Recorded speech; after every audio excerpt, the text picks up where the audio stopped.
Welcome everyone to the Tuesday edition of the RotoWire NFL podcast, of course, brought to you by Circa Sports. I'm Joe Bartel. Alongside me every Tuesday moving forward is Jake Letarski. We're talking our 8 favorite breakout candidates this year. I might throw some cold water on these breakout guys, but we'll go in confidence meter, player by player for each one of them, and talk about a little bit of the news or possibly breaking news. We'll see what happens as we go on throughout the day in regards to that Brandon Aiyuk trade. Let's dive right into it.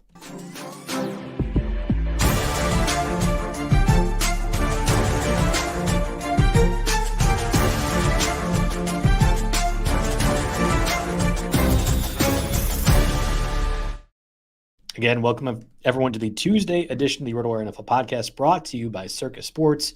I'm Joe Bartel. You can follow me on Twitter at JBFantasySports. You can follow Jake at RotoJake.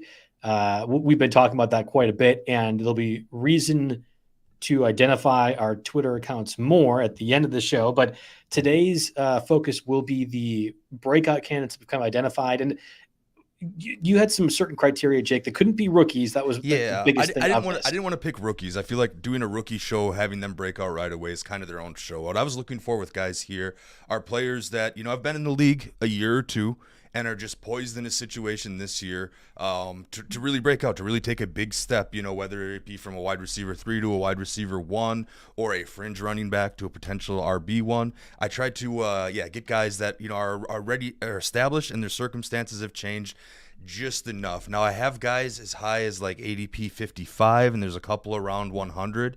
And it's not just like we're going to identify these breakout candidates. We're also going to take some players that the general fantasy community, or at least the ADP, reflects that they are going to break out. Some of these players are being drafted at their ceiling because the expectation is that there is a breakout coming, and we might snuff some of those, put out the fire on a few of those guys as well. So we're going to try to take it from both angles, guys that we really think will break out, hopefully guys to maybe move up your draft board a little bit, and guys to maybe pump the brakes and not buy at their maximum ceiling price. Yeah, that's why I liked this topic, is just because you could be drafting them at their ceiling doesn't mean they are or not breakout candidates. We'll be going over the merits for 8 of those guys. And just a reminder, Circa Million and Survivor are back in the bigger than ever with that 16 million in total prizes. You can enter Nevada, but you play anywhere. Entries are open until September 7th at 2 p.m. Sign up at Circa Resort and Casino in Las Vegas. The Circa Million has a top prize of $1 million. And then $6 million in total prizes. You pick 5 teams against the spread each week, quarterly and full season payouts, 100% payback to the players. And then from Circa Survivor, you have the prize pool of at least $10 million guaranteed, and you're trying to pick a winner each week, across 20 weeks, hopefully. Select one team each week straight up. Each team can be used once throughout the season. Go to circasports.com/contest to learn about both of those today. Before we dive into those, wants to stake us, by the way, just throwing that out there. Yes. Yeah, I would love to do that with you, Jake, so long as you're paying it, or somebody else, not me. Before we dive into those 8 breakouts, let's get a little of the breaking news. Most of this stuff that we have listed comes from the unofficial, official first depth chart releases by teams, which is almost always burying rookies unintentionally. That's what happens. It's almost like in high school when they posted the first depth chart based on who came to the weight room most during the summer, but you knew who was going to start, whether they were 4th, 5th on the depth chart or not. So it's kind of like the same in training camp here.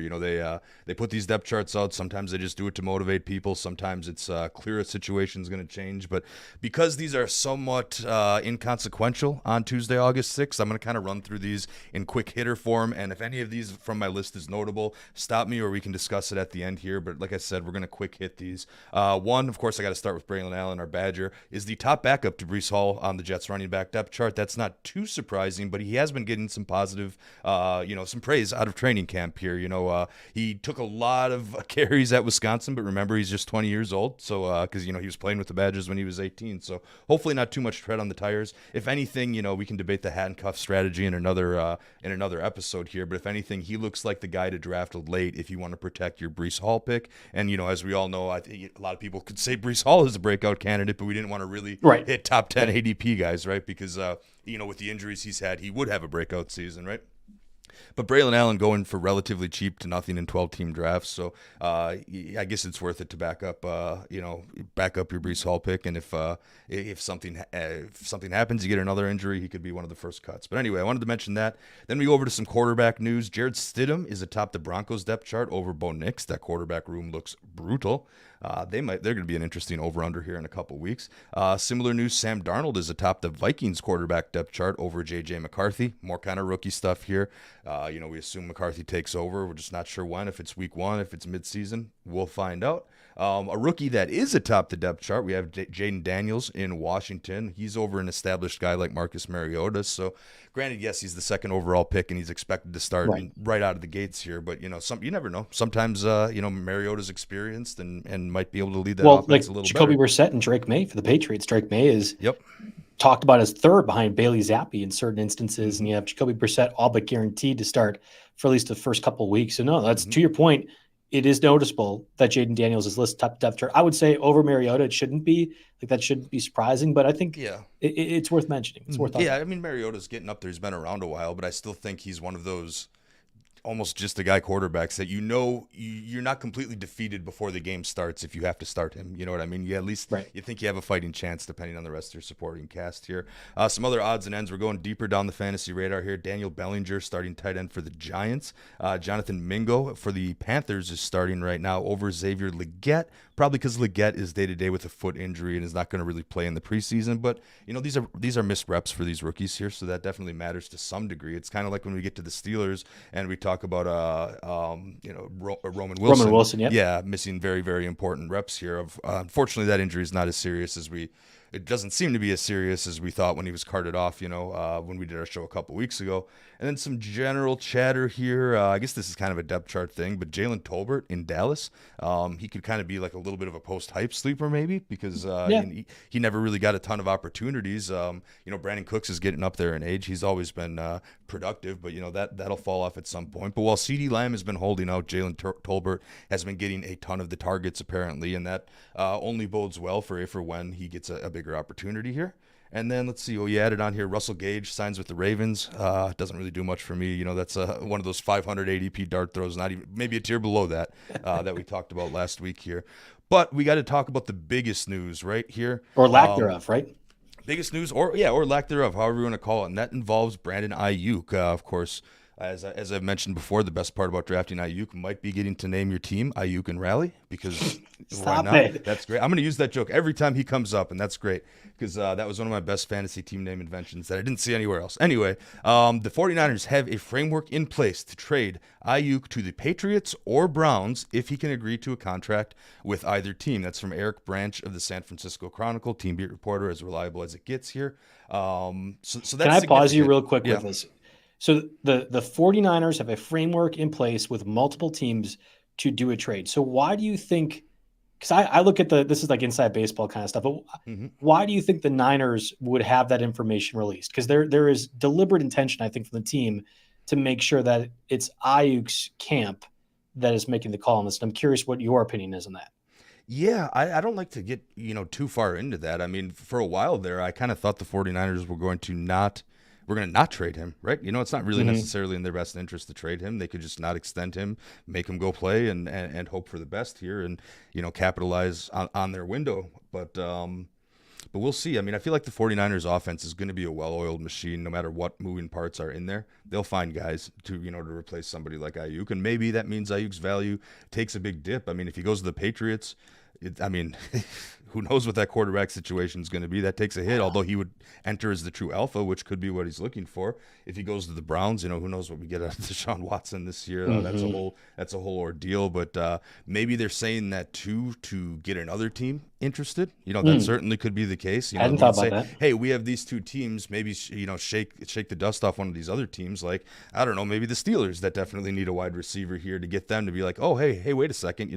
Maybe we'd be willing to offer him a contract. And to get back in the conversation. So I guess we'll wait and see here. But, I didn't think there was any reason for the Niners to have that information out there. And I hadn't thought about the one maybe making the Steelers up the ante, but it sounds like the Steelers are pretty staunch that they don't want to, and Aiyuk would be willing to do the contract with the Steelers, but is hesitant, and rightfully so, for the reasons you mentioned with the Browns and Patriots. I thought the Niners released that they have a framework in place with X teams. Yep. To try to soften the blow for the fan base, because no matter how you slice it, you could think Ricky Pearsall is the second coming of Deebo Samuel and Brandon Aiyuk. Like you could think the Niners crushed that pick, and trading Aiyuk definitely hinders their Super Bowl chances. Like there's no way Mm-hmm. other than to shake that. So if you're saying Aiyuk demanded it, we have a trade in place. He picked the team. Sorry, Niner fans.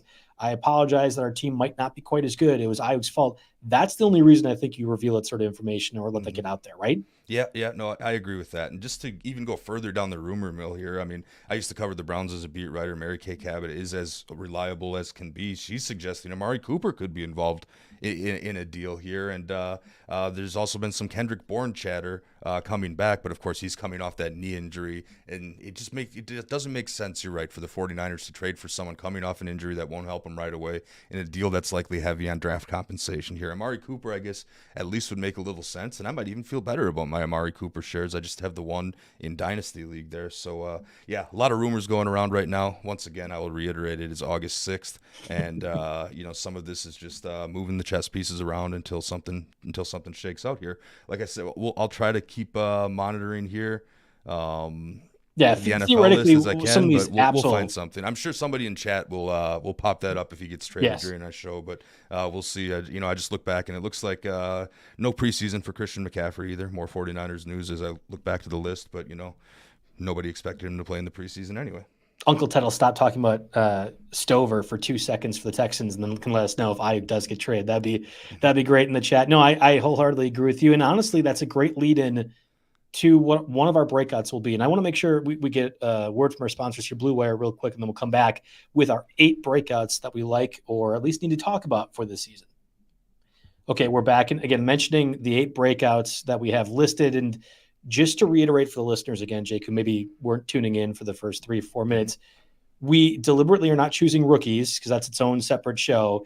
And just because we list them as breakouts doesn't mean you aren't already possibly drafting them at their peak. Like that's the other part of this conversation, that maybe there's some throwing guys at the end we would like or think could break out that are already heavily priced from an ADP perspective. Yeah, I mean, there's definitely a handful of guys in here that their ADP, the price you're paying is assuming that this breakout happens. The fantasy community is counting on the breakout and is paying a premium accordingly for that. And we mentioned we were just talking a little bit about Aiyuk. Maybe the Steelers getting back in play.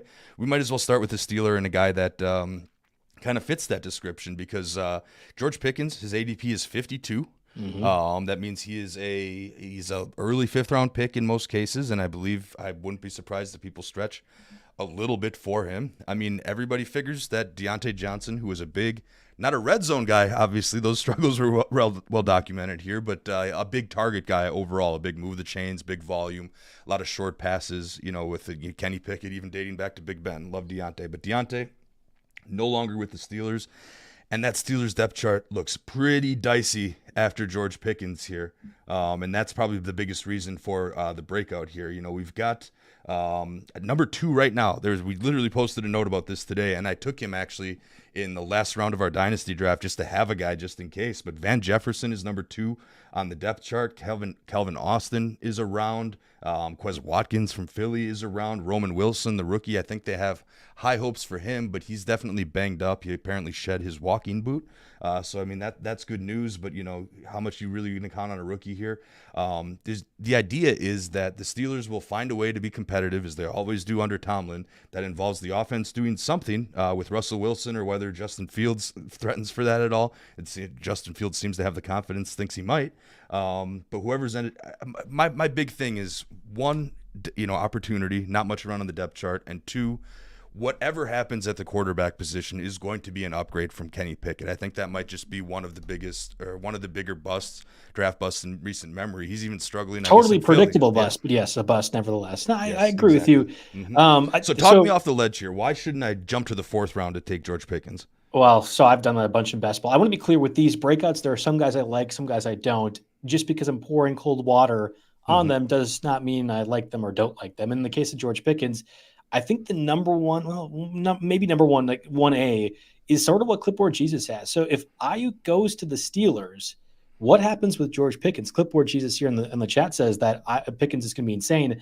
I think most people would assume the draft capital plus the contract given up for Aiyuk, that the Steelers would basically force that Aiyuk investment to look good and by default have Pickens get hurt. And the other part with this, and this is whether Aiyuk gets traded or doesn't get traded, is a quarterback combo of Russell Wilson and Justin Fields dramatically better that will make George Pickens be a 4th or 5th round investment into the moon. Like I think Pickens is talented enough, but he's not necessarily the body frame, or at least what we've seen in his career, whether it be in college or in the pros, have the production that you would assume will be a 150 target guy. I mean, last year was easily career high and just snuck over 100 targets. Like, he was great on these explosive plays. I think he will be. He's definitely a big play guy for sure. He'll be a moonball expert for Russell Wilson if he is quarterback, and I think will be a downfield threat of Fields' rushing capability if he were the quarterback. It matters. But does he gobble up targets? Just because Deontay Johnson's gone and they only have Pat Freiermuth and Jalen Warren as intermediate threats doesn't mean you can just fit the archetype that George Pickens can be that. So that's, I think, my biggest devil's advocate for George Pickens. Yeah. So going back to his targets here, if you look at all of Pickens' advanced stats, which we put, I think, pretty conveniently on RotoWire, we've definitely, over the years, we've seeked out all different kinds of stat providers to get more air yards, more ADOT, average depth of target, all of these stats. And we have nice sliding bars on the RotoWire player profile pages that show this, make it really easy to see, if the advanced metrics, it's not quite sabermetrics like baseball. I know someone at the beginning of the show mentioned doing their first football league. It doesn't quite work the same way with NFL, but I still think you can get some clues from that. But if you look at every one of Pickens' sliders, if you go from his air yards per target, average depth of target, it shows that he's a big play guy. The one red flag on his entire list of stats was his catch rate, which is 59.4%. That is not good because he got 106 targets exactly, only caught 63 of them. So, and why is that? Like, you could say maybe Pickens didn't catch the ball as well, but I think you and I both watch football. Could more accurately attribute that to Kenny Pickett, right? Yeah, I mean, how many of those are Kenny Pickett throwaways where Pickens was kind of the closest guy? Right. How many of those are just Kenny Pickett missing his target? I guess I'd have to dive further into some of the metrics to talk about catchable balls, and I'm sure that that metric would go up. But just the baseline over Pickett. I mean, I'm not saying Russell Wilson or Justin Fields are good. Russell Wilson is starting to be he's definitely already on the tail slide of his career. Is kind. His rah-rah Jesus leadership stuff doesn't really work with adults anymore, especially if you're not winning. It worked great with the Badgers, worked great in college, but you can tell some people are getting a little sick of his shtick here.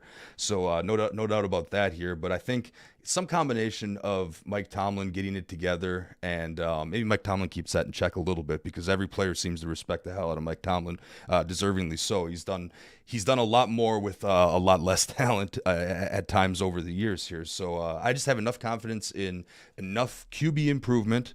You have someone with experience, and I know we're way past the Russell Wilson feeding DK Metcalf, Tyler Lockett to both be fantasy beast days. We're well past that, but I still think George Pickens can get into wide receiver 1 territory this year. Maybe approach 150 targets, but he might not necessarily need to. And like Clipboard Jesus said, maybe the addition of someone could help. If Aiyuk's around, that's way less double coverage for Pickens and way more opportunities for big plays. So I think because of those ADOT and air yard stats, he doesn't necessarily need as many targets to be wide receiver 1 as some of the typical volume guys might. Yeah, I get a little bit concerned if the Steelers were to trade for Aiyuk. Again, the reports that came last night sounds like the Steelers don't want to pay the price the Niners are making the Patriots or the Browns pay, but otherwise that deal would happen. So, like, if you're putting the Steelers' feet to the flames, a division rival could then go ahead and acquire Brandon Aiyuk. Maybe something changes, but I'm operating. This podcast is operating as if Aiyuk will not be a Pittsburgh Steeler come tomorrow. And the other part of that issue would then be, well, Arthur Smith, we have seen, especially last year with the Falcons, is a fantasy football terrorist. Like, doesn't matter how talented a receiver is.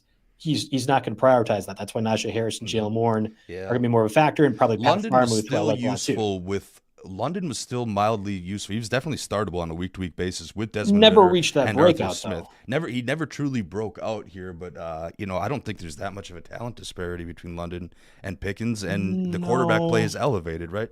Even if they're playing catch up. Yeah, I just I don't know. I think Drake London can more prototypically body type wise, what we saw in college, be that number 1 alpha receiver, whereas we have not seen that from Pickens in 5+ years of both pro and college. He and has that's been very the only opportunistic. difference. I'll Pickens is a very, very talented receiver. I'm not trying to say he's not, but Drake London can do alpha receiver things more. Sure.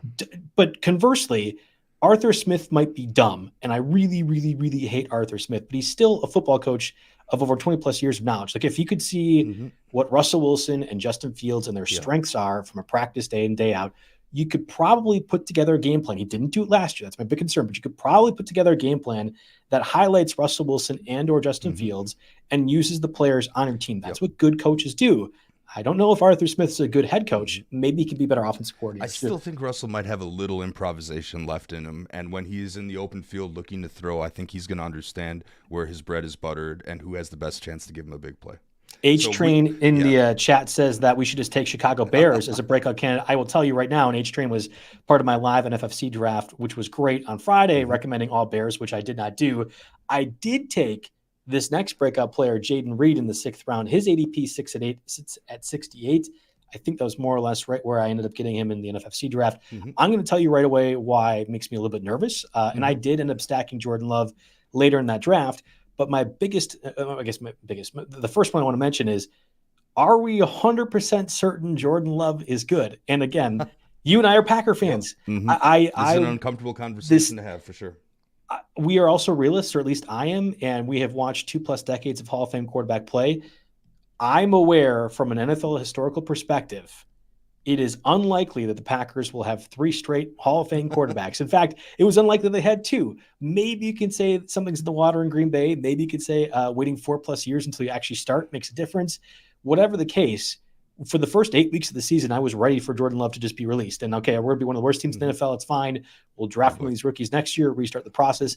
And then he turned it around and then became the highest paid player in NFL history for at least a week or whatever it's going to be until Dak gets his contract. Exactly. I think you have to at least mention, if you're going to say Jayden Reed is a breakout candidate, we are doing this off of just 10 games of Jordan Love being an elite level signal caller. Exactly. I mean, we had the slow start of Love, of course. You can mention that. You can mention that he didn't really click until Aaron Jones was back, and we don't have Aaron Jones all year long. And the other knock, I guess you could say, with Love is when he kind of got into some late game situations where they needed to score, he was a little too content with throwing the ball up for grabs and just hoping that, the big play happens, which, I know we can't say young quarterback anymore because he's been around so long, but young in terms of game started. Yeah, inexperienced. That's fair. So, that would be one knock on Reed. The other thing with the Packers receiving core that I'm seeing, I know we can't do their family night scrimmage targets and whatnot, take that too much into account. But even when the ones are running at practice here, both Christian Watson and Romeo Doubs are getting a higher target share than Reed. Now, Reed being the highest drafted player out of all 3 of these, you would think, okay, that's interesting. I think Watson was a 2nd round pick too, in an early 2nd round. Exactly. They're both the same way. Yeah. So what I'm saying is, yes, Reed can technically get less targets than those guys and still outperform all those guys because he gets high quality targets. Love likes to look for him in the red zone. That definitely happens. And those other guys don't necessarily. I think they're probably done running Christian Watson on jet sweeps with the hamstring troubles here. But Jayden Reed is all about that. Jayden Reed has plays specifically designed for him: screen passes, jet sweeps, those kinds of things. So he gets, with less targets, he still gets higher quality targets and those different kinds of plays that those other guys don't necessarily get. And it's definitely a 3-headed monster. I know there's some Wicks believers out there here, but Wicks probably only gets super involved, as either last pick in a best ball or if somebody gets banged up. But Romeo Doubs has been very consistent for this team, and he finds ways to get open. He knows. He seems like he understands coverages because when Love finds him, he's wide open. But the biggest thing here that makes me a little bit concerned about Jayden Reed, it doesn't make me concerned about Jayden Reed, but I think people are undervaluing Christian Watson. Now, granted, you're taking a risk. You're taking a risk when you're drafting Christian Watson because he has never quite been able to put the health together for more than a handful of games. The hamstring has been nagging him for a long time. But when he's out there, Madison medical staff seem to fix that, Jake. Yeah, exactly. I know. I mentioned that right away because we talked a lot about Watson at length when we went over our draft, and I got him in like the 9th round of our dynasty draft. That could be a situation where he's a 6th round pick in a first-year dynasty next year if he really breaks out. I think Watson has the best physical tools, the overall, Yes. what's that? I forget. What's the evaluation system that they always use, the Packers? The RAS score. Yeah, the RAS. And the they RAS do, score. yes. Yeah, Yeah, exactly. they rely on but- that exclusively, it feels Yeah, like. but Watson had the tools. Watson was a massive reason. He played a big role in the Cowboy game. He played the biggest role in that Thanksgiving butt whooping of the Lions this year. I think when Watson is right, he is the alpha. And Watson is going 2-3 rounds lower than Jayden Reed. Now, if we do an industry draft, if we set up our NFFC date or we do a draft, that's where I'll still consider taking Reed at his ADP of 68. But I know for a fact that in every semi-local draft, even our ones here, in the office, people are going to reach even higher than that ceiling ADP for Reed, and I am perfectly content waiting a couple rounds and taking a stab at Christian Watson instead, because I think their value will probably be equal when it's all said and done, and I'm going to buy the dip a little bit, hoping that he holds up from an injury perspective. I wrote in the notes, and I think this is true. If you're looking at the receiving core for the Packers, the optimal lineup is Christian Watson and Dobbs likely on the outside, or Watson doing some slot snaps, whatever else, and then Reed in the slot. I don't think Dontavian Wicks, no matter how good you might think he is, and I think he's pretty good, but maybe not as good as the people really pushing him. That is the three best receivers for the Packers, one healthy. Yep. We've talked about Watson's health issues. Theoretically, that's been fixed. I had said it in jest, but they did a doctor test. That sounds dumb, but they had done some tests, and his right leg was like 6% heavier or like imbalanced relative to his left leg. Alvin Kamara had the same thing 3 years ago and then ended up looking insane for the Saints. So that's been fixed. I say fixed because really no, but maybe that's where the hamstring injuries come to play. If Watson's healthy, if Dobbs healthy, and if Jayden Reed is healthy, those are the three best receivers. Yep. But of that three group, I think Reed's role is the most defined. A slot receiver who can use gadgety sort of stuff, that those guys are going to try to every single time. Reed's going to be out in the field, and he can play on the outside too in two receiver sets along Dobbs. So that's why I ended up drafting him in the 6th round of the NFFC. Real quick before we move on to the next guys from the breakout list, who do you feel more comfortable, George Pickens or Jayden Reed, will be considered breakout stars at the end of this year? I think Pickens is the table is just set. That I could change my mind about that, but the prices are correct as far as Pickens being drafted and round and a half ahead of Reed. I think Pickens just has everything going for him. Okay, and I think I agree with you. Obviously, there's a at least 3 round difference depending on what platform you're drafting between those two, which makes sense. It's 52 to 68, round and a half. Okay, and in the case of Pickens, you're kind of assuming there's going to be an upside scenario, whereas 10 touchdowns like Jayden Reed had total between receiving and rushing. That's not normal. I guess Claypool had that a couple of years ago, ironically, with the Steelers, but you're hoping that continues, and then there's more obvious play. Reed did get banged up towards the end of last season, and I had talked about his snap share a little bit. I think in reality, it's Watson, it's Reed, it's Dobbs. If all three of those guys are healthy, and that does not change. I want to move over to the breakout running backs, Jake. We might have to move through these players a little quicker. We definitely talked about these guys. I think it's important, and we also have some guys at the end that we can just throw in. The running backs are important to go over too, but with those receivers, you have to kind of make a case or a decision on Pickens and Reed at some point in your drafts, and probably the Packers receivers overall, because I have Dobbs as well pretty high entering this season. So let's get into those running backs. First word from our sponsors, Acme Real Fantasy Football. What's fantasy scores looking like an NBA All-Star game? Let's get real with Acme Real Fantasy Football. The top pro teams average around 28 points per game. That's how Acme Real Fantasy Football scoring is based. The system is also very accurate compared to the actual game score, and each team drafts only 9 players, filling the primary positions. Benches are only used for injured and bye weeks, so this leaves 200 free agents available to improve your team. Weekly waivers give the preference to the bottom of the standings, and league rankings are always changed to keep them competitive throughout the entire season. Acme Real Fantasy Football also is a one-of-a-kind playoff format, selecting a new lineup each week. All teams are competing from week 1 through the entire Super Bowl. 12-team leagues start at only $150 or $120, I should say. It's a deal, I guess. Go to acmerealfantasyfootball.com and sign up today. Again, $120 to jump into one of those 12-team leagues. we had a few of the running backs listed, and I guess we should go over all of them. But do you have a preference? Is there anyone that you want to start with first? I kind of want to touch on Chase Brown and just move past, because we talked about Chase Brown a lot last week, right? I felt like Chase Brown exemplified the whole breakout candidate that we're doing, because he was limited work last year. This year, he's poised to take a real big step up here. He's already getting that love from his offensive lineman. I forget which one, but they're like, if I could play fantasy, I'd be drafting Chase Brown. And of course, you say that about your guys, but to go Orlando Brown. To go out of your way to mention fantasy, that's interesting. Obviously, Zach Moss is in the mix. They gave him a decent sized contract to the point where they have to use them. But outside of playing with the top 5 offensive line in Indy, I think Zach Moss has pretty much failed everywhere he's gone, despite getting plenty of opportunities here. So I think we'll see a timeshare early, but I think when they ride the hot hand will more often be Chase Brown, and I think you could get RB2 production out of him with an ADP of 109. But again, we talked about him at length, so there's a couple other guys that we definitely want to mention. I actually don't mind Zach Moss, and I think he did relatively well in Buffalo, and certainly did well in his time with Indianapolis, spelling for JT while he had that contract injury thing. But to your point, Chase Brown is the far more explosive running back. There are other guys, and I think it's all really interesting that most of these possible breakout candidates are early day 3 picks from their teams from recent years. So Chase Brown was one of them. Another one being Zamir White, and I'll do the opposite scenario again, or at least put the cold water on it. So if you're saying Zamir White will not be a breakout this year, it's worth mentioning again. He was a late 4th round pick. Typically, you don't see the day 3 draft capital guys going nuts. The entire reason he's a breakout is off of just 4 games last year when Jacobs was injured and the Raiders were literally just trying to be as slow and stalling as possible. Think about that Christmas Eve game against the Chiefs where they ran it 75 times.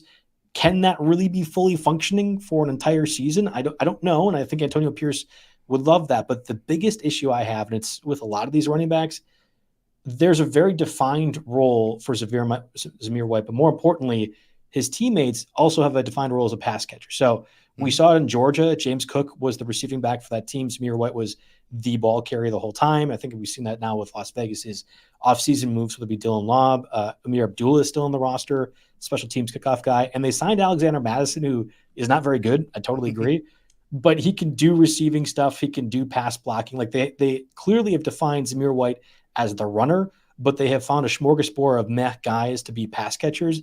And that tells me that they want to prioritize that sort of archetype in alongside and complementing Zamir White. And I think that hinders his value a little bit. Yeah, no, that's fair. I mean, there's no true bell cow workhorses really in the NFL anymore, period, unless you count McCaffrey, your guys that are obviously going in the first round here. For me, the biggest knock on Zamir White would just be the Raiders potentially being historically bad. I don't quite understand the coaching hire and just the lack of talent across the board, right? So the Raiders are going to be bad, and of course, if the offense is playing from behind and not clicking, then guys like Zamir White suffer, as opposed to your Madisons, Amir Abdullahs, Dylan Lobb.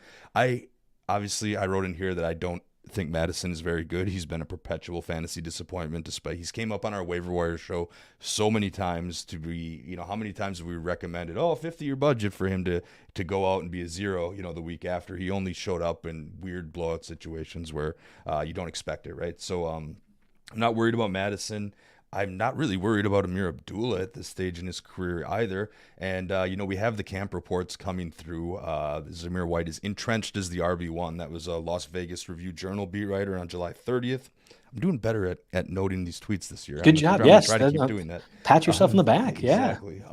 Yeah. So, and White, I mean, granted, it's a very small sample size, but he's been relatively efficient with the opportunities that he has been given. If you look at his advanced stats profile, the knocks on there, or the red ones in the sliding bars, or the mediocre one, are touches per game, percent of team targets, rushing touchdown percentage, and all of that is opportunity related, because we had a couple of good Josh Jacobs years. I know White got his shot a little bit last year, but being behind Josh Jacobs for much of his career, there hasn't been a ton of wear and tear on him. 17 rushes his rookie year in 22, only 104 rushing attempts last year. So if they might as well go out and use him.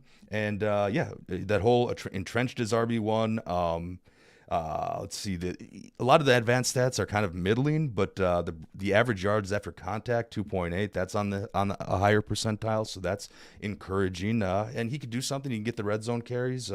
I mean, at ADP 76, the price is sliding up. For a guy that's pretty much mostly an unknown. But I could see if you're passing on running backs early on, and all of a sudden get to the 6th round and like, oh crap, I need a back that is at least seems to have a safe role and has a good chance, some ceiling there. You can buy the unknown ceiling. Sure, I could see taking him there. I prefer him a little earlier, and I think NFFC, these guys are pretty educated, pretty sharp. That's the ADP that we use. I think in a lot of your friends and family drafts and some of the other ones on other platforms, he'll fall a little bit from that ADP too. So I would take him in the mid 80s and be good to go there. A 7th round pick for a possible RB2 for most of the season. Let me eat that up. Can I give you some names that I want you to decide would you rather have? Because I think this is the really important context. There's probably 6 running backs within a round span of 7 or 8, no matter what format you're on, that go there, and you could have your guy. So would you rather have Zamir White or James Conner? Ooh, Zamir White, I think. Interesting. So I'll take James Conner on that. Would you rather have David Montgomery or Zamir White? This is the year of oh boy, man. That's going to be tight. But I still think I'll take White. I'm interested in the unknown. I'm liking this because those are 2 guys pretty confidently going ahead of Zamir White in most formats. Yeah. DeAndre Swift or Zamir White? Let's see. DeAndre Swift has a much better situation this year. Ooh. I like these questions. Actually, give me Swift. Okay, and Swift actually goes right around the same wage. And then the last one, who is normally a little bit after Zamir White, to your point where he's been rising past couple weeks, Najee Harris or Zamir White? Oh man, give me Zamir White because I think they have similar, carry targets, similar workloads, right? Because Warren's going to take away from Harris as much as these other guys will take away from Zamir White. And to reinforce the show, the reason you're taking Zamir White over a lot of these guys, and I'd imagine people listening, or if you're getting ready for your friends and family drafts, are doing that, you haven't been hurt by the often injured James Conner. The often disappointing Najee Harris in round 3 or 4 from the last couple of years hasn't burned you the same way. And they're the price tag you're paying for Zamir White for what could be similar production. Again, very middling round 2, running back 2 type of player in an offense that has one of the worst quarterback plays in the league and a very slow tempo overall. But if you're round 8, round 9, you're not really getting hurt by that. And there is still that breakout potential, no matter what you think of James Conner or David Montgomery or DeAndre Swift. Conner's 29, had a good amount of work over the years. Always injured. Yep. Often injured here. And the Cardinals drafted Trey Benson too. So I think Trey Benson cuts into that pretty significantly. Yeah, I think it's worth pointing out. I took DeAndre Swift over Zamir White, and if it was push come to shove, I would have taken Najee Harris as well. So I think Harris still has more pass catching upside than White does. But I've been wrong in the Najee Harris thing 3 years in a row, and I guess I'm going down with the ship once more, at least in my NFFC league. He is one of the quintessential breakout guys, but you can also still not like him or like him. I think it kind of goes either way. Sure. With that. One more among the running backs, and this one I will be honest with you, Jake. Yeah. I can go either way on it too, is Tyjae Spears for the Titans. So again, if I'm putting the water on the fire, so to speak, the Titans did sign Tony Pollard, first day of free agency, pretty large deal, at least from a guaranteed money 3 perspective. 3 years, $21.75 million. That's big even for good running backs. That's relevant for running backs, yep. The offense might not be very good with Will Levis. Already lost DeAndre Hopkins for at least it looks like for the first week of the season. The offensive line is improving. They drafted J.C. Latham in the first round, but was one of the worst last year. Yep. And does Tyjae Spears do anything better than the highly paid starting running back Tony Pollard? I think you can make the case on a per play basis. He does, but is that enough to make Tyjae Spears break out? That's fair. Now, Spears is a little bit down the list. He's around ADP 96. For some context, why he was on my mind, I'm keeping him as a $2 keeper in one league because I have a lot of really bad options in that league. We'll just throw it there. But for $2, I'm going to take that. There's definitely some value there. I just think that Pollard, even when given the chance to be the bell cow last year, he was a real late bloomer, and definitely, I would say, underachieved relative to expectations. He's never really been able to be the guy. So Spears is going to spell him, and I think Spears is going to get hot or get the hot hand just enough times, because on any given play, I think Spears is far more explosive and can make the big play. Pollard might be a little more consistent, the veteran with his decision making and and get the offense moving. But Spears is the guy you look for a very big play. Let me see here. What else did I have for notes here? He had 100 carries and 70 targets last year, even with Derrick Henry around. And Henry was around for most of the season. I believe he missed some games late. Spears, a good broken tackle rate. His yards after contact is in a higher percentile, just like Zamir White. And there's no real red flags in the profile. Initially, I wrote like he's a little undersized, and I mean 5'10", 200 isn't necessarily that undersized. I knew you were going to say that. That is very undersized, but keep going. Everybody has everyone has the conception of picturing him next to Derrick Henry, right? And just assume he's crazy undersized. But I don't know. I think he can hold up for more than we're giving him credit for, or more than what the conception is. It's based off of so if you're saying Spears is going to be a 200+ touch guy between receptions and rushing yards, which to make good on the 10th round breakout candidate, he probably needs to be. Not saying he can't be, but historically we don't see too many 200-pound 5'10" guys that do that. In fact, that's why Kyren Williams was such an anomaly last year, that for a similar enough height, even less weight for him to produce the way he does. And then we talked about last week how he's had 5 leg injuries within that time span. There's mention about Spears being a kickoff return guy in the Scott Fishbowl with that new change for ruling. He's been really prominent. That's usually not a great sign. This is why I'm mentioning it, Jake, because I think that Spears is a really explosive guy. And somebody in the chat had mentioned as well that Pollard stinks. I think the industry says Pollard stinks. I'm a Dallas fan. He doesn't say stinks. I'm a Dallas fan since 1985, and he's nodded. You're probably right. I don't think Tony Pollard is that good. I was also saying that the year he was the lone guy in the Dallas backfield. And I still wonder if Tyjae Spears is going to do a complement of sorts, because Tony Pollard was most effective when he was complementing Ezekiel Elliott. I don't know if those two make a very obvious marriage from a backfield perspective. I think they kind of are redundant talent-wise. But Spears is the better one of that group, or at least seems more explosive in his limited touches. So that's one thing to consider. I think I'm going to end up having more shares of Spears provided he's cheap. But the issue is, and why we're doing this podcast, he might not be. And if you're deciding between 10th round running backs, I'm just going to get the more certain guys like James Conner or DeAndre Swift a round or two later, and not have to speculate on what the Titans offense may or may not look like with their backup running back. Yeah, I mean, basically in conclusion, I'm excited to have him as a $2 keeper. I like that. The ADP price I'm a little bit less excited about. And the last thing I'll say is, we're depending a lot on Will Levis in this offense, but this offense did go out and get better. Calvin Ridley's here, Tyler Boyd's here. You mentioned the offensive line struggles, but this is an offense that I think could score some points. Right there with you. Rico Doddle's being mentioned in the chat because Uncle Ted loves talking about him. He says also, don't discount Deuce Vaughn. I will discount the nepotism hire. Sorry, Uncle Ted. I apologize that you're in on the 5'6" guy. You do you in that instance. We do have some tight ends and quarterbacks. And I think this is kind of like where it gets a little bit hairy when we're saying breakout candidate, because the ADP on these guys is aggressively high in certain instances. We'll get to them after our word from Fantrax. Is there something your fantasy league had or features that are missing from your current leagues? Bonus scoring, custom schedules or playoffs, deeper team settings? We'll look no further because we have you covered with our friends at Fantrax. Fantrax is the most customizable fantasy platform in the industry, offering the greatest fantasy experience for your dynasty, keeper, redraft, and best ball leagues. And Fantrax even offers college fantasy football leagues. You can create or join a fantasy commissioner league, invite your friends, and dominate your draft this season. Fantrax is the top dynasty fantasy football platform in the industry. Coming from another service, well, it's not an issue. Fantrax can easily import any of your current leagues and rosters. If you have ever a trade or a mistake go wrong, you can use the commissioner tools for Fantrax to undo any move with one simple click. Fantrax is running a special promotion that you don't want to miss. Sign up for free at fantrax.com/RotoWire today to enter for your chance to win tickets to any regular season NFL game for you and your entire league, plus $6K in spending cash. That's right. Tickets for your entire league plus $6K. Simply create a new league or bring over your existing league for more chances to win. Go to fantrax.com/RotoWire and sign up today. Fantrax, the home of fantasy sports. We're running a little bit closer on time, Jake, Mhm. but I think it is worth mentioning some of these breakout candidates Yeah. at tight end. We actually had a fight. I'm going to put that in quotes, Jake. We don't really fight. Yeah, as close to a fight as you and I are going to have. we debated the merits of what is a breakout candidate at tight end. You had mentioned Dalton Kincaid. Yep. I had mentioned Jake Ferguson.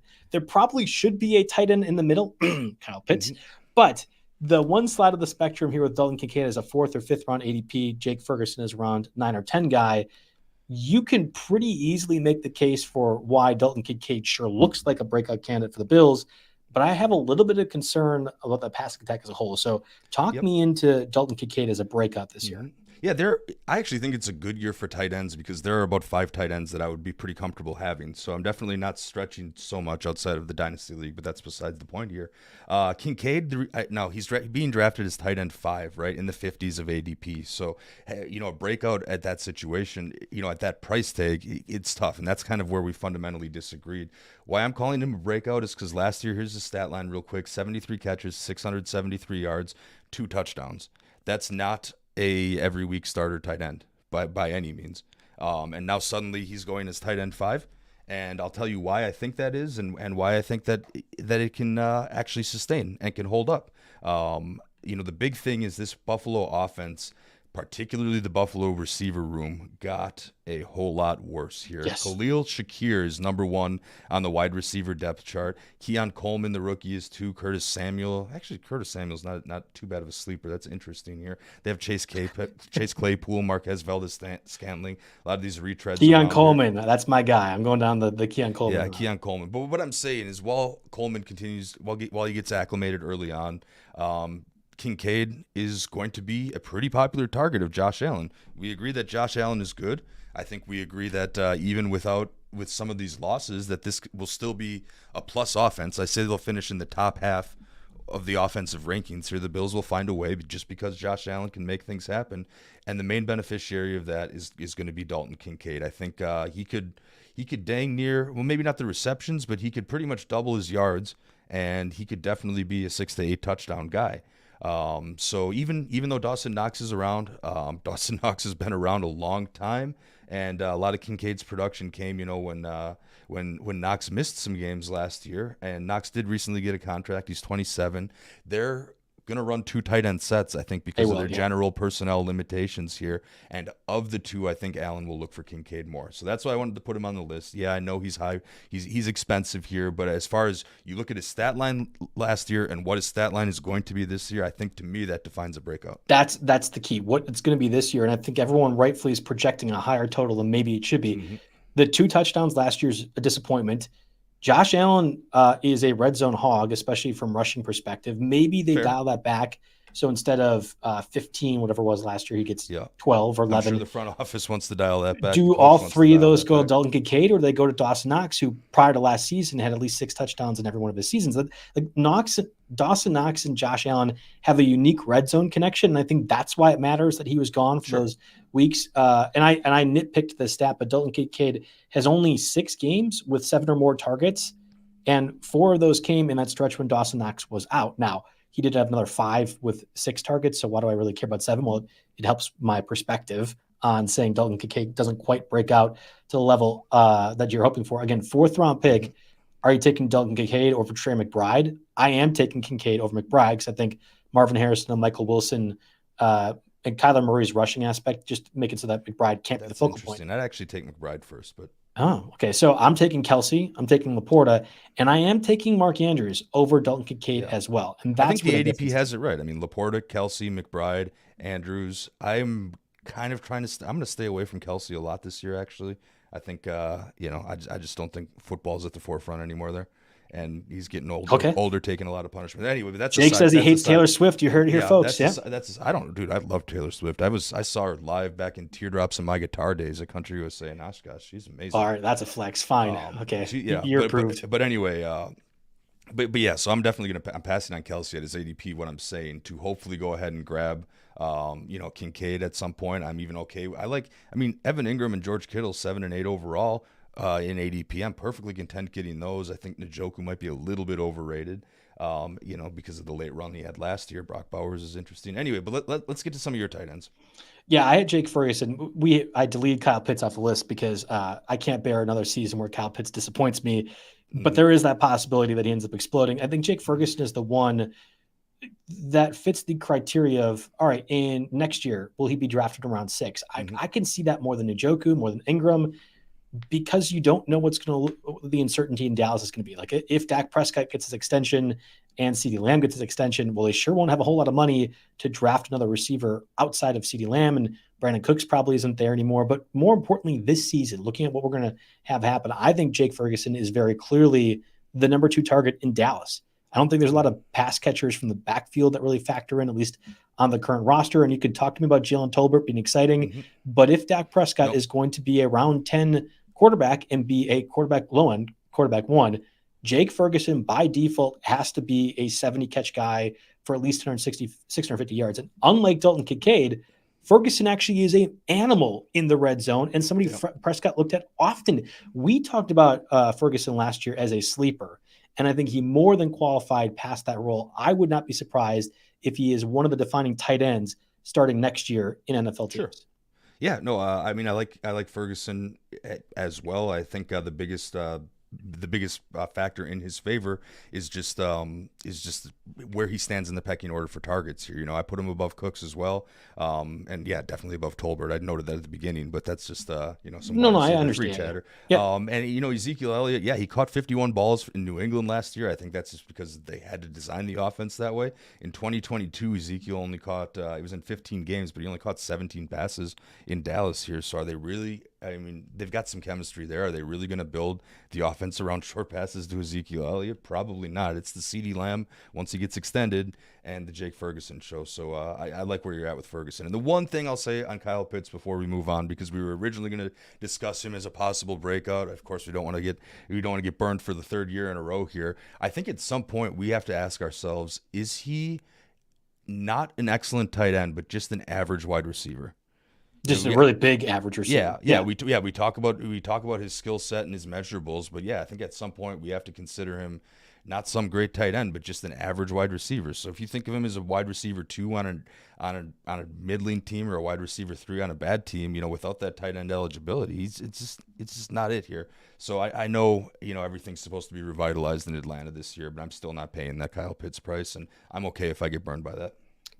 Look, the economy was crashing yesterday, Jake. I probably have 20% share of the Kyle Pitts rookie card economy. I can't have another failure, so I'm just like rooting and wish casting at this point that he actually looks the part. Following a pretty good rookie season, over 1,000 yards, didn't get the touchdowns, and I think that's kind of where the eye batting goes for what the Falcons offense. The final breakout candidate, and this absolutely is a breakout candidate, which is wild to say after 2 games and where his ADP currently stands. But it's Anthony Richardson.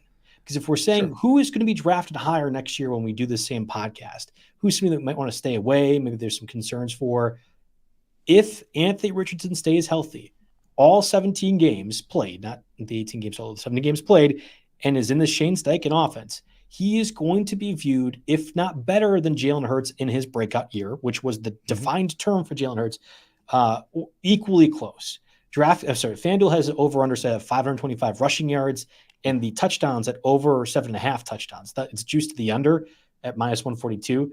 But if he were to hit both the overs, that makes him the 3rd most rushing yards and then also the 3rd most touchdowns as well among quarterbacks. And you can currently get him outside round 5. Like it's CJ Stroud, it's Anthony Richardson. Mahomes goes a little bit before them, but this is the guy. And I think A.D. Mitchell is going to play over Alec Pierce sooner rather than later. Okay. Josh Downs, I believe, is going to be a really, really good underneath receiver. He certainly was at Texas, and I thought last year was a phenomenal rookie year. And you love Michael Pittman. I mean, we're both all in. Jonathan Taylor makes a difference. Yeah. Anthony Richardson is the most boom-bust guy at a position that you really don't want to have a boom-bust, but the payoff is probably better than you'll ever have before a quarterback. Yeah, no, I believe that. His ceiling could be the highest out of this whole group. Right now, he is quarterback 6, 58 overall, has been taken as high as 37 in NFFC leagues. So, we have that going on. So, I mean, again, this is another one of these breakouts who, yes, if you compare last season's stat line performance to what we expect to happen this season, absolutely a breakout. You're just paying the price for it. But, to your credit, I had a hard time finding a breakout quarterback. There's no second-year guy that is, or guy that's coming from learning on the bench to coming up. I mean, maybe, like someone like Bryce Young could fit that, but I don't think he's good, so I didn't include him on here. You could always throw your Trevor Lawrence, Kyler Murray picks in the hat, but they pretty much would have to break out. They'd have to be top 5 quarterbacks finishing here. Of course, Jordan Love, but you could argue his breakout was last year. To break out from a fantasy perspective, to call his year a breakout, it'd have to be a top 5, and he's another one. Jordan Love's QB8 right now. Right between exactly. Burrow and Prescott here. So you're pretty much putting. I mean, Love is dangerously close to that tier of Richardson and Burrow. I would say that maybe those guys are a little bit of a tier up, and we'll see. But yeah, I agree. I'm going to try to get. I don't have any Richardson yet, but a lot of drafts to go. I definitely want to make sure I'm not left without any exposure to him. That's for sure. The chat was asking Anthony Richardson or Jayden Daniels. Again, we're not focusing on rookies. I think Daniels would otherwise fit that criteria for breakout. But if I was to pick another name, it's Justin Fields. But where you're getting him draft-wise, that's not a breakout. That's just one of those you're hoping for something, the best case scenario to happen. So I think Anthony Richardson is in our very small criteria that we're kind of listing for this, the guy from the breakup perspective, even if his ADP is pretty high. So. A fun note here, Justin Fields is actually ahead of Russell Wilson in ADP. That doesn't surprise me. But by 0.92, they're both 198 overall, QB 27 and QB 28. So the people who really think Justin Fields is going to start are louder than the people who really think, or at least don't really care if Russell Wilson or Fields starts. That's a super flex start throw to me at best. Right, right now, he probably won't even get drafted as QB2 in 12 teamers. I think in certain best balls it makes sense. Certain super flexes it makes sense as well too. Unless we get, we're doing this August 6th or 5th, whatever it is. Like unless we get definitive knowledge one way or another about Fields and how that's going to start, and even then, Mike Tomlin can fix a lot of issues. That's a pretty big issue from a passing perspective that I'm not confident that coaching staff can really do. So we'll see. The Falcons were rumored to get Justin Fields in the Arthur Smith days last year and never pulled the trigger. And then Desmond Ridder looked just horrendously bad. I just think it's a bad sign for Fields that technically nobody wanted him. For peanuts. 100% agree. We're going to have more information, I think, next week's podcast as to when we're going to be doing our live auction. I'd actually teased that last Friday when I completed my RotoWire Online Championship and then revealed the wrong date. So Jake and I need to figure out when our live auction is going to be taking place. We're going to hop on this airwave. Stake League is on Monday, though. Correct. Monday. Yep. So chances are next week's show will be general auction strategy or salary cap draft strategy. Got to be PC. Salary cap draft strategy with within the context of our Stake League. So that's always a fun show here to get to rip on the guys that had a bad draft and praise the guys that had a good draft. And at least I know being in the afternoon, this is when I'll be sober for. So we got that going for us. That's great. Good for you, Jake. That's awesome. Hopefully we'll get to do that live draft next week. Stay tuned to our Twitter accounts, JB Fantasy Sports, for Joe, for Jake at RotoJake, because we'll be trying to pump that up. We want some of you guys, the listeners, to participate with us. We'll have that going on a live stream as we argue. You get to see our fighting, again, quotes, our fighting about what players we do or do not want and the strategies involved. But we'll talk about that auction strategy stuff next week, Tuesday. Until then, everyone, best of luck for your teams if you've drafted them, and hopefully all you guys stay healthy like we have or have not seen thus far in the season.